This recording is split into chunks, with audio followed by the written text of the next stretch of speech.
Toby snorts. This time, the laugh has a bit more strength. Trust Femi to use nonsense as comfort. He slips the phone into his pocket and heads back to help his mother. They shell beans in silence for a while. The small popping sounds of the pods are weirdly soothing. After a long time, his mother says, "You're very quiet today. Did something disturb you?" He wants to say, "Yes. The dead disturbed me. I opened a door for them. They want my name." Instead he shrugs. They showed us the mortuary. It was intense. Her hands pause. Just a fraction of a second. Then continue. "Oh. That place. Your father used to say the dead are not always the scariest part. It's the people who work with them." "Why?" "Because the dead mind their business," she says. "The living don't always." He thinks of Baba Kazim's face when he heard Toby had gone into the ghost room. That wasn't the face of someone minding his business. That was the face of someone who knows more than he can say. Toby wants to ask about ghost rooms and restless dead, but his throat closes. "Go and wash the rice," his mother says. "Then sweep the parlor." Normal. Ordinary. Tasks that remind him he's alive. He obeys, clinging to the rhythm of it. It almost works. Until night falls. The first thing he notices is the cold. Not the usual night breeze sliding through their window. This one crawls. It starts from his feet, climbs up his legs, and settles on his chest like something heavy is sitting there. He wakes up in the dark, disoriented. The fan above his bed is still spinning lazily. The street outside hums with distant generators. Everything is familiar. Except his breath. He can see it. A faint mist leaving his mouth with each exhale, like he's in a freezer. He sits up quickly, heart pounding. His blanket slips down. His skin is clammy, but the air tastes like metal. "Toby." The voice is in the room now. Not from far away.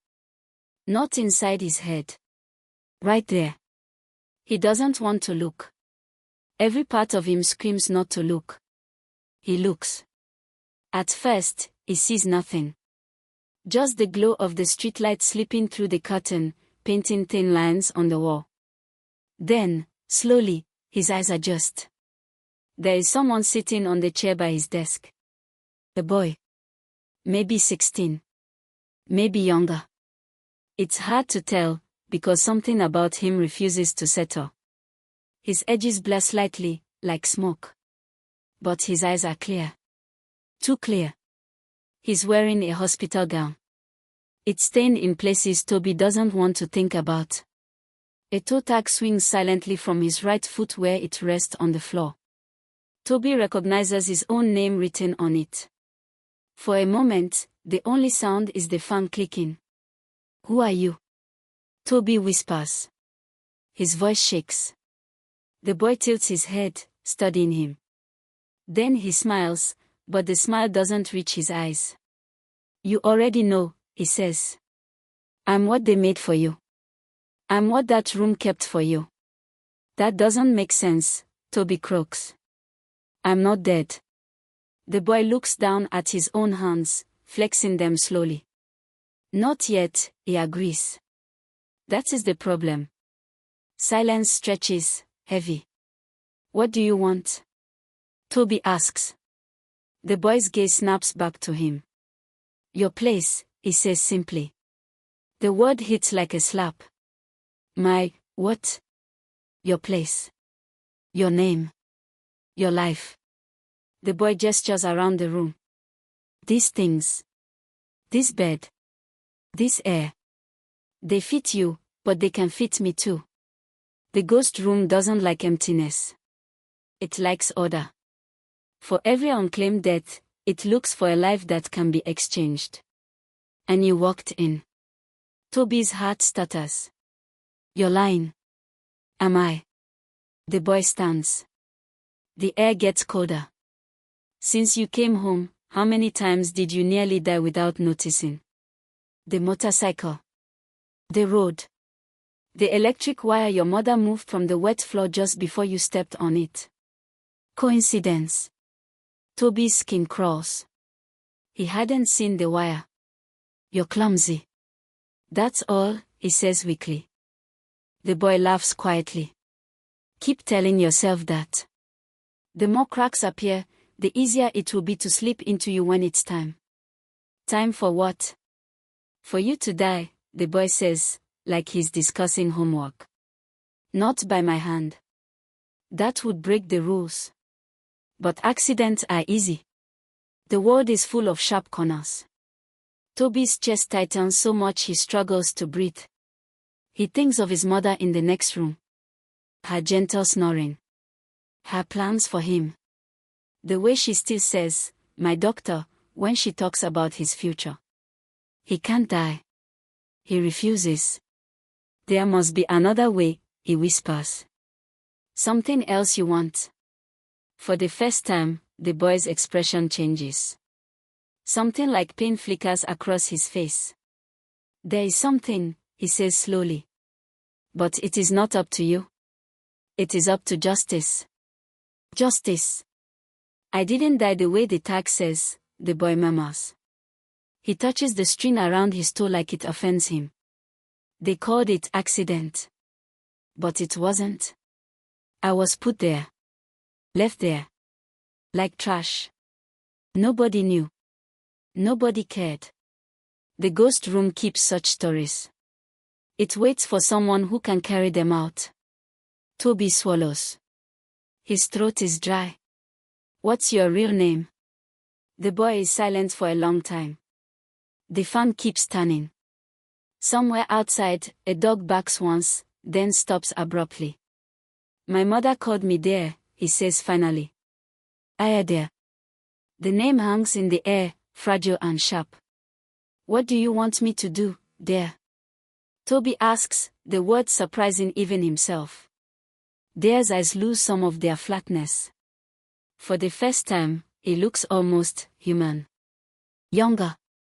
Find the man who killed me, he says. Make the world see him.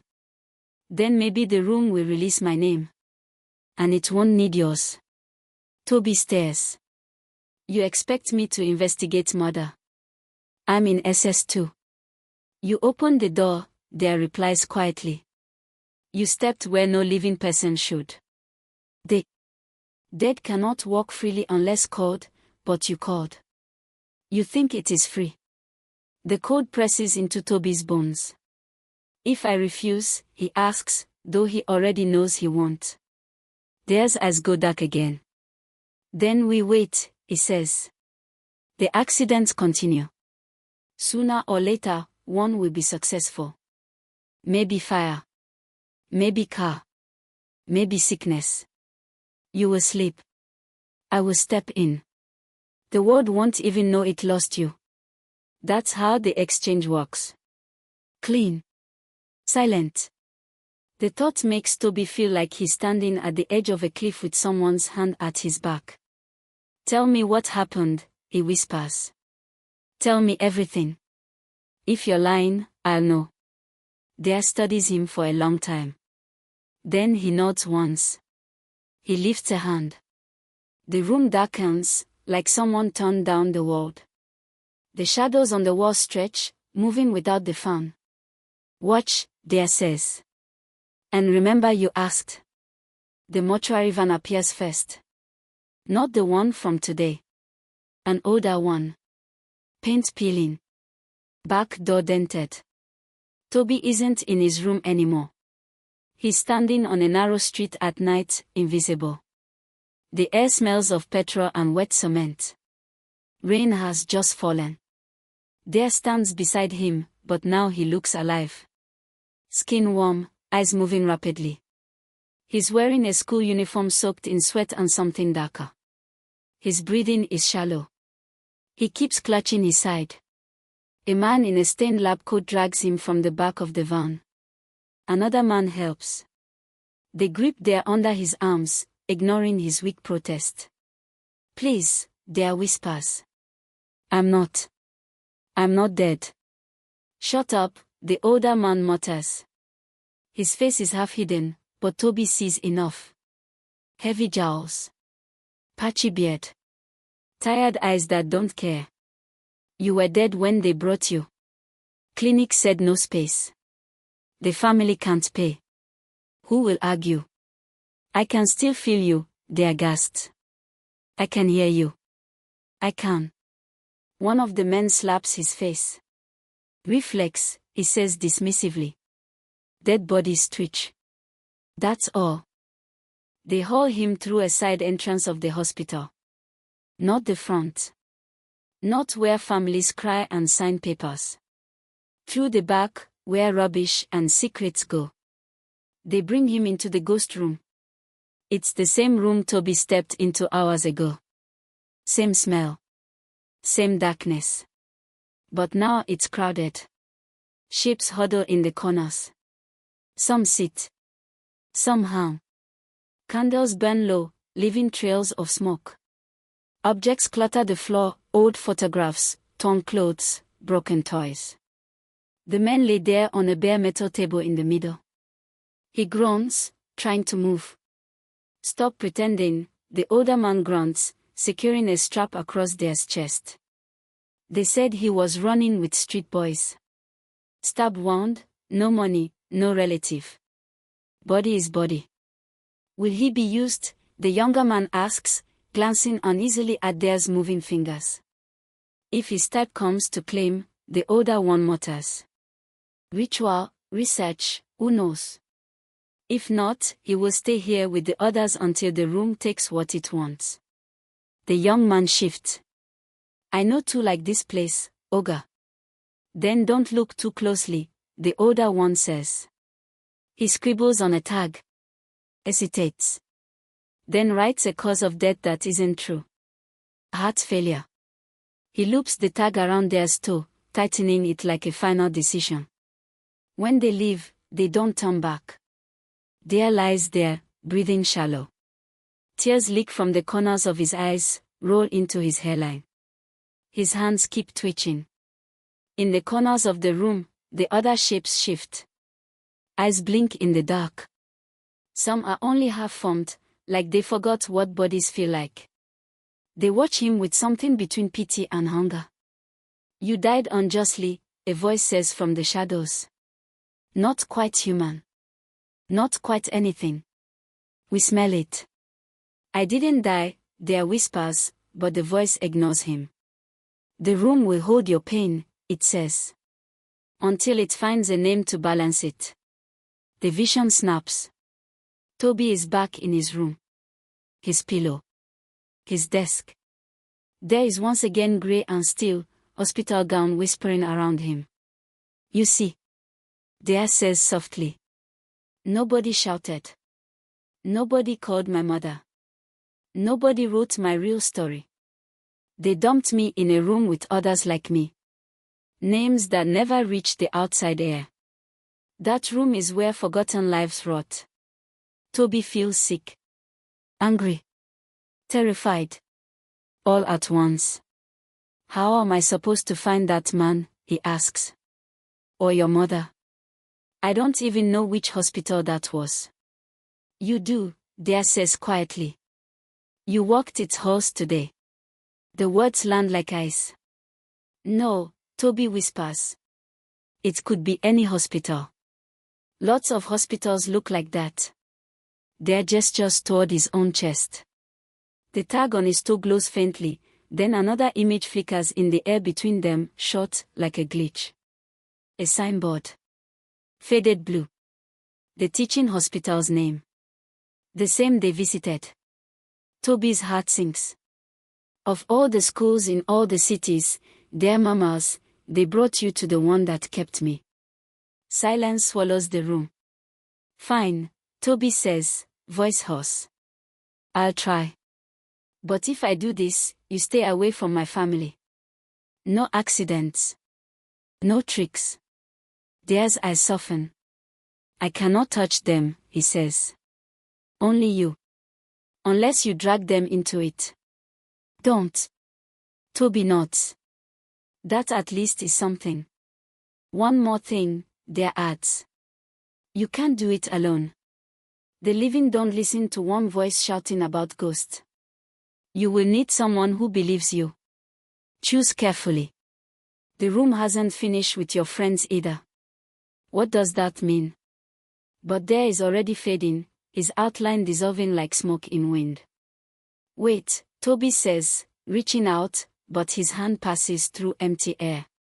The code ebbs slowly. The mist of his breath disappears.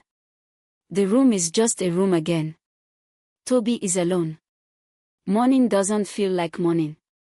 It feels like a thin blanket trying to cover a wound. His mother knocks on his door. Wake up, Toby. You'll be late for school. He drags himself up, every muscle heavy. He almost convinced himself it was a dream until he stands and his foot brushes something on the floor.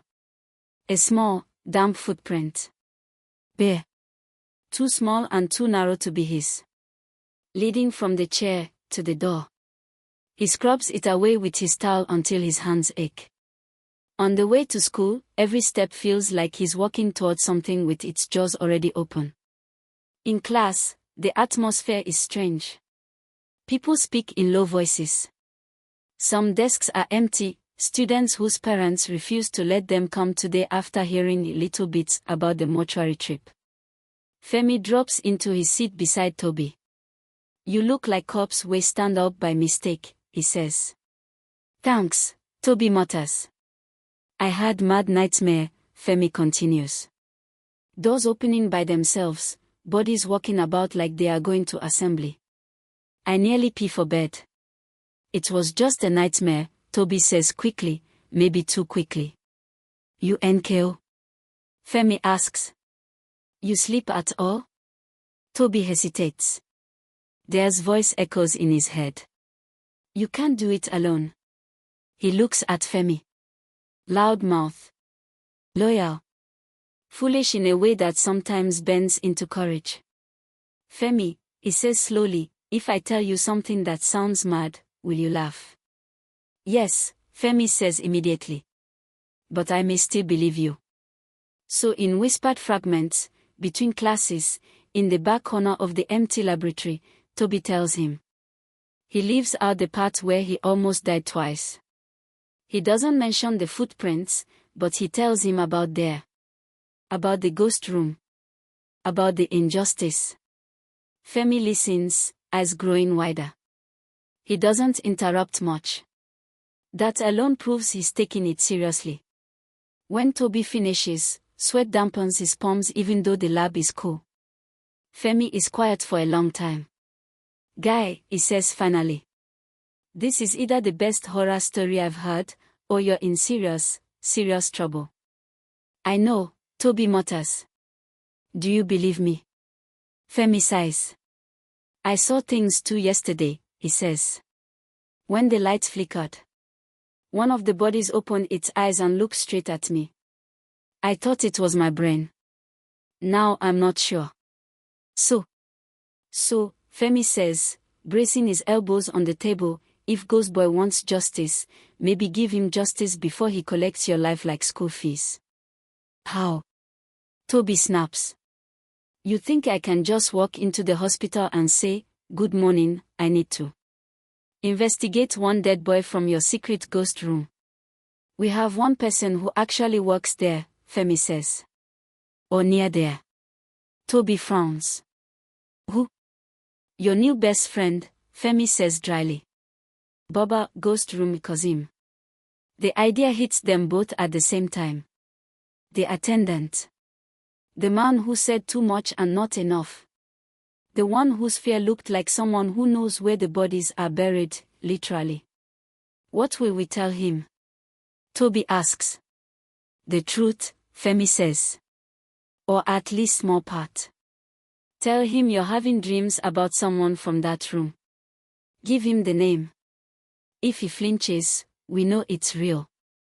If he laughs, then maybe you're just mad and I'll help you check into your left. Toby glares, but a tiny part of him loosens.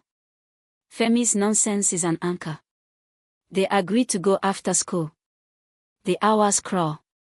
Every noise makes Toby jump, the slam of the classroom door, the squeak of chalk, the scrape of chairs. At one point, a metal tray drops in the home economics room next door, and he nearly screams. By closing time, his nerves feel like exposed wires. They slip out through the side gate, avoiding the school bus. No way to explain this mission to any teacher. The walk to the hospital feels longer than yesterday, each step dragging. The building rises ahead, white paint already peeling in patches. The mortuary is at the far end, near the fence. Are you sure about this? Toby mutters. No, Femi says. But we're here. They reach the mortuary entrance. The air is cooler here, but that same quiet cold leaks from the walls. The reception area is almost empty. A bored clerk glances up, frowns. Yes. You people are not supposed to be here alone. Where is your parent? We came to greet someone, Femi lies smoothly. The old attendant. Baba, or Kazim, Toby supplies. Yes, that one. He told us to greet him if we pass, Femi adds, face innocent. The clerk snorts. Go and greet him outside. He's at the back washing equipment. Toby's stomach turns. Washing equipment. Washing death. They follow the faint sound of running water to the back. There's a concrete slab, a tap, some metal trays leaned against the wall. And there he is. Baba Kazim. Sleeves rolled up, hands in thick rubber gloves, rinsing something that thankfully Toby can't see clearly. The old man hears their footsteps and turns. When he recognizes them, his eyes narrow. You again, he says. This is not school excursion. We know, Toby says quickly. We needed to ask you something. I don't like questions, Baba Kazim says flatly. Too many questions open doors best left closed. Toby's mouth goes dry. He glances at Femi. This is it. It's about the ghost room, Toby says. The water keeps running. For a second, the only sound is the steady splash. Go home, the old man mutters, turning back to his work. Forget what you saw. Forget that door. Pray. Read your books. Live long. I can't, Toby says quietly.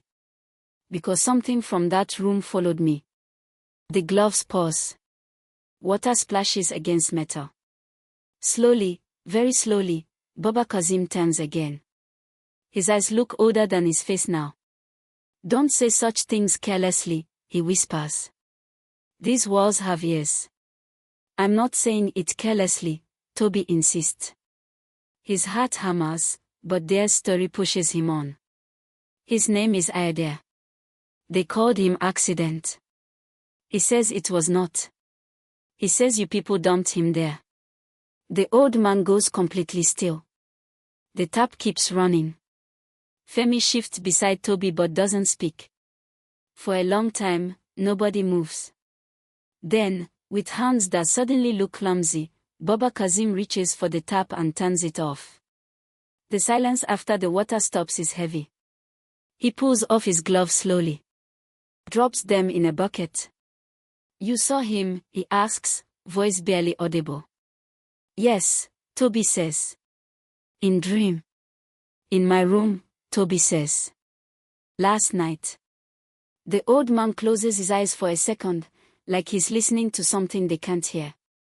When he opens them, they shine with something that is not surprise. You went inside, he says. Not a question. A statement. Into the ghost room. Not just push door. You stepped in. Yes. Baba Kazim sighs. The sound is deep, pulled from somewhere far below his feet. Then it is done, he murmurs. The exchange has started. We don't want exchange, Femi blurts. We want solution. If there's a problem, there should be a way to fix it. Obi the dead don't like solution. The old man gives a bitter half-smile. The dead like justice, he says. Solution without justice is just decoration. So tell us, Toby says quickly, afraid his courage will evaporate. Who put there? You knew him. I know all of them, Baba Kazim says softly. Every unclaimed child. Everybody that comes without prayer. Some of them come back in my dreams until I forget which word I mean. But that one. Ayadere, he shakes his head. His case spoilt everything. How? The old man looks at the mortuary wall, not at them. Doctor brought him late, he says slowly. Young boy, stabbed in street fight. Family poor. They begged. The doctor wanted deposit before treatment. They didn't have. They wasted time arguing. By the time they agreed to treat, he stopped breathing. Toby feels sick. So he died because of money. Yes and no, Baba Kazim says. Sometimes spirits already have gone. But when they brought him here, he was not fully gone. He was struggling. I told them. I said, this one spirit has not finished. Call doctor to check again. They laughed. Said I was old fool seeing things. He wipes a hand across his face, as though trying to scrub away the memory. I wanted to help, he continues. But I am just attendant. The doctor is the owner of bodies. He said put him in room. Not in cold room. In that one. I refused at first. But he shouted. Said if I don't do my work, he will bring another person who will. I have children to feed. So I obeyed. So you carried him there, Toby whispers, seeing the scene from there's vision. I did, the old man says heavily. He grabbed my sleeve. His eyes moved. It is not first time I have seen such. Sometimes they twitch. But this one, he trails off. What doctor? Femi asks sharply. Name. Why, the old man turns to him. Because, Femi snaps, if anybody needs exchanging, it's him. Silence. Dr. Ajola, the old man says finally. Senior consultant. Respected. People go to him to live longer. He gives a humorless laugh. They don't know how many he allowed to die faster. Toby feels something harden inside him. Anger. Fear. Responsibility. What can two students do against doctor like that, he mutters. Nothing, Baba Kazim says. Exactly nothing. That is why I keep my mouth shut. You think I don't want justice. But I want to see my grandchildren grow teeth. But the ghost room doesn't care about your grandchildren, Toby says quietly. Or mine. It wants balance. The old man looks at him long and hard. Then he sighs again. If Ayadere came to you, he says slowly, it means room chose you. Maybe because you are stubborn. Maybe because you still have something to lose. The only thing that calms such spirits is truth dragged into light. But truth is dangerous for the living. Tell us how, Femi says. We'll decide if we want to die. Baba Kazim chuckles tiredly. You think it's film? Okay. Listen. He leans closer, lowering his voice. The faint smell of disinfectant clings to him. If you want to shake man like Ajola, he says, you need proof. Records. Files. Hospital doesn't listen to stories. It listens to paper. Where will we get that? The records room, he says simply. Everybody that enters here gets a file. Date. Cause of death. Who signed? If you find Ayadere's file and show the lies, then someone will ask questions. Maybe media. Maybe hospital board. Maybe police, if they are not all eating from the same pot. And the ghost room? Toby asks. If word speaks his name and knows his story, the old man says, the room will let him go. It won't need to steal yours. Maybe. Maybe. Femi yelps. I'm not God, Baba Kazim snaps. I don't sign release letters for souls. I'm telling you what I've seen. Some restless ones calmed when truth came out. Some didn't. But doing nothing never helps. Toby feels his heart pounding against his ribs like it's trying to escape. Where is the records room? He asks. Inside main building, the old man says. Opposite admin office. Big sign, medical records. Locked most times. Except when cleaners go or staff are careless. So we sneak in, Femi says. Take picture of file. Send it online. People shout. Hospital panics. Doctor shakes. Ghost relaxes. Simple. Not simple, the old man mutters. Doctor has long hand.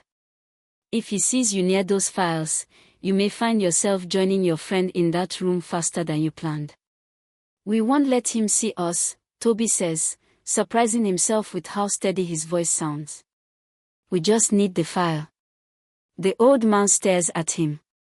You children, he says softly, will either save 2 lives today, or lose 1 permanently. 2. Femi asks. The old man nods at Toby. And the one that never had chance to finish. A strange calm settles over Toby. Maybe it's shock. Maybe it's acceptance. Either he walks away and waits for accidents to haunt him. Or he walks forward and haunts truth. Both are dangerous. But only one makes his death, if it comes, mean something. We'll do it, he says. You've already told us enough to get us killed anyway.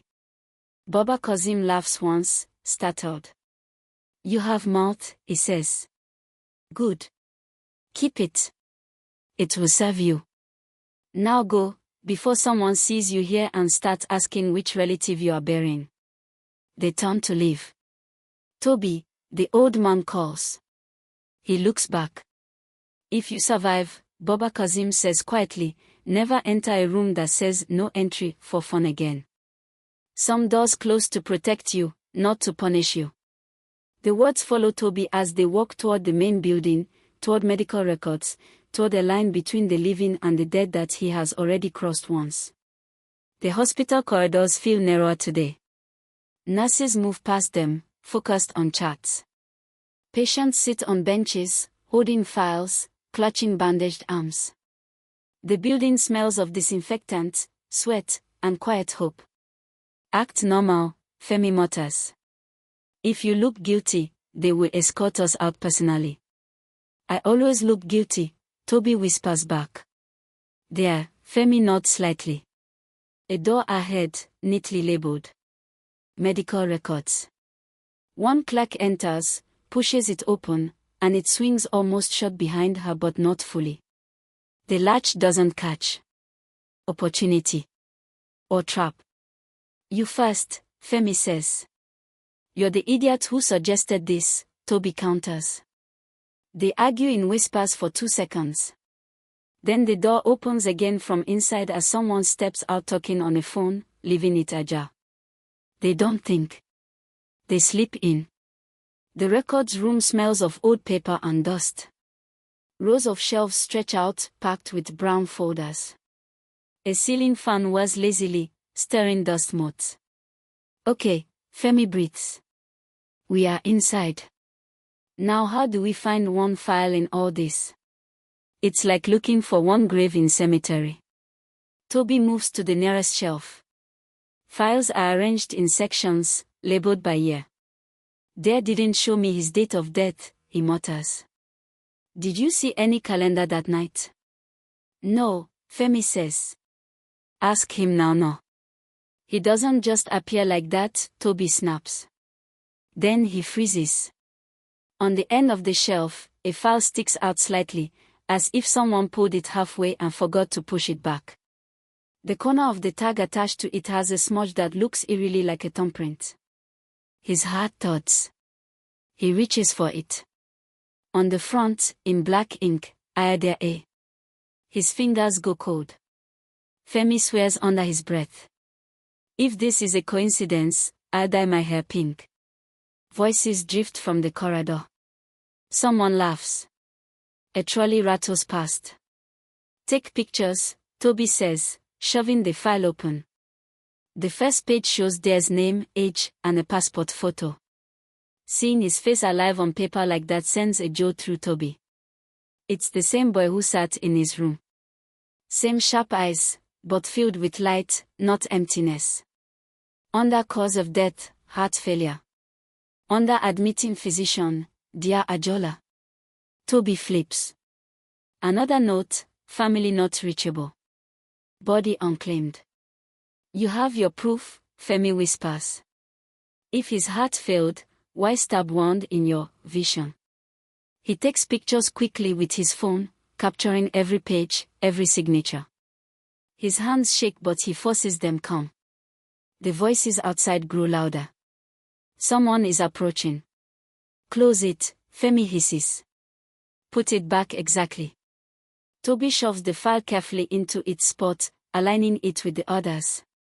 The doorknob turns. For a second, his heart stops.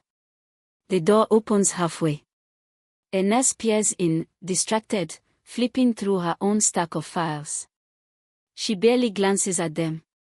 Two students in uniform holding clipboards they grab from a table at the last second. Where is Chidi? She mutters to herself, scanning shelves on the opposite side. She grabs a file and leaves, door swinging shut behind her. Toby realizes he has been holding his breath. Let's go, Femi manages. They slip out of the room, walk down the corridor trying to look like they belong to the world where people are alive and not borrowing time from the dead. Outside, the air feels different. Sharper. More real. As they reach the hospital gate, Toby's phone vibrates. Unknown number. He answers cautiously. Hello. Bored, a familiar voice says on the other end, smooth and cold. Sneaking into my records room. Very bold. Toby's blood turns to ice. Who is this? He asks, but he already knows. You don't know me, the man says. But I know you, Toby Adelican. I saw your name on the excursion list. And now I see it on my security report. Students entering restricted area. You think I don't watch my hospital? The word tilts. Dr. Ajola, Toby whispers. A small pause. Then a low chuckle. So you've heard of me, the doctor says. Good. It will save time. If you're digging where you shouldn't, boy, make sure you're ready for what you dig up.